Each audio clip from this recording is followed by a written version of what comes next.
it's one of those things that, team sport, it's the bonding thing, it's the camaraderie. Most guys that get introduced to the game, they stay with it. It's once it's in their blood, it just stays with them. We pay our own way, and we don't get paid anything. We do it for the absolute love of the game. No bugger. What do Pirates of the Caribbean and commentary have in common?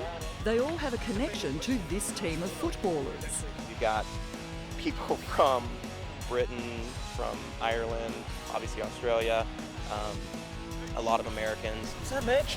They call themselves the LA Dragons, an Aussie rules team based in Los Angeles, California. Yeah, like it's like the United Nations here. There's actors, animators, movie makers, even women. And their number one ticket holder is Perth's own Dennis Committee. John Fragamini, who is the coach and I guess the general dog's body at the club. We met up with Dennis a couple of years back. He is a real zealot. He loves it. He's had about 3 clubs over there. He started actually as Beachside Sharks, which is our metro competition that we have here. He keeps changing clubs on me and I'm sort of the movable object, if you like. He sort of migrated when we said, look, we're going to start this new team called the LA Dragons. I'd love if you put your name behind the club. They'll just roll along with him and become the patron of whatever club he's at. Good hands, well done. Like many Australians, Perth's John Fragamini came here to chase his Hollywood dream. He's now head of visual effects for a feature film company and has worked on Pirates 2 and 3 and Terminator Salvation. I'm the only hope you have. He's also coach of the Dragons, LA's first Australian rules team. Our main focus has been trying to recruit as many Americans from other sports and just guys that sort of slip through the cracks in sport here. The Americans that come in actually like the sport a lot. Coulter Allison played American football in high school and college and says he prefers the freedom of Aussie rules. You got to think on the fly, you got to have skill, you got to have fitness, and you got to have the physicality, where in American football, at a very early age, you get relegated to one position, and it's highly specialized, but there's no really outside the box. Coulter's also an actor and club songwriter. LA Dragons, we are the Dragons. It's a work in progress, but the club's growing stronger by the month. It started out in March this year and already has enough playing members to field 2 teams. I like a big catch. Full forward Mark O'Shea's background is in Gaelic football.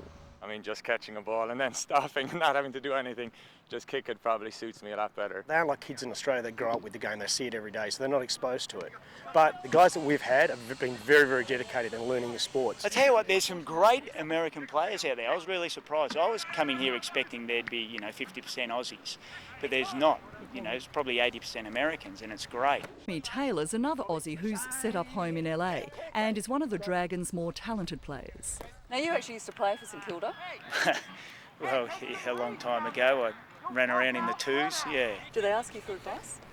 Some have, but it's a very social thing, you might, if you gave someone advice, it's unlikely you'd see them practising the next day on their own doing it. But he is bringing the Americans up to speed on Australian rules. Do you know what they're playing? I don't think so. I don't know. I think it might be rugby. That's the first thing they say. Is it like rugby? And you're like, no. Is it like soccer? No. And then you try to explain it. And anyone that you tell here that you played AFL back home, you then have a 10-minute conversation after it about what it is. And 5 minutes in, they probably lose interest because they don't follow it. And then you tell them to Google it. I love it so much I'm actually doing a documentary on it. It's a love story 8 years in the making.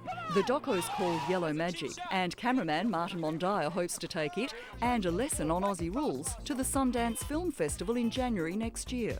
If it's just one dream that could come true in your life, if it's just one, this could be that one dream.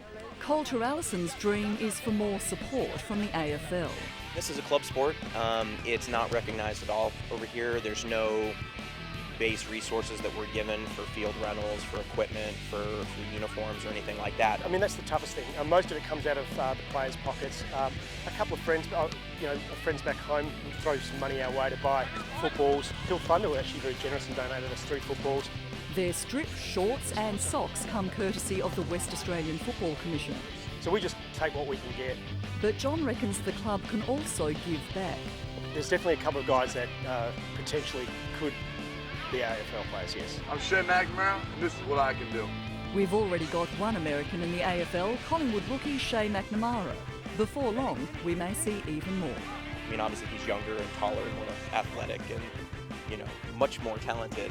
But that's obviously an inspiration to us that, hey, you know, we actually have potential to do it. You can keep your soccer, you can keep your gridiron. Our game is the best visually. There's no question about that. It just doesn't stop spectacular with a lot of scoring. What's not to like?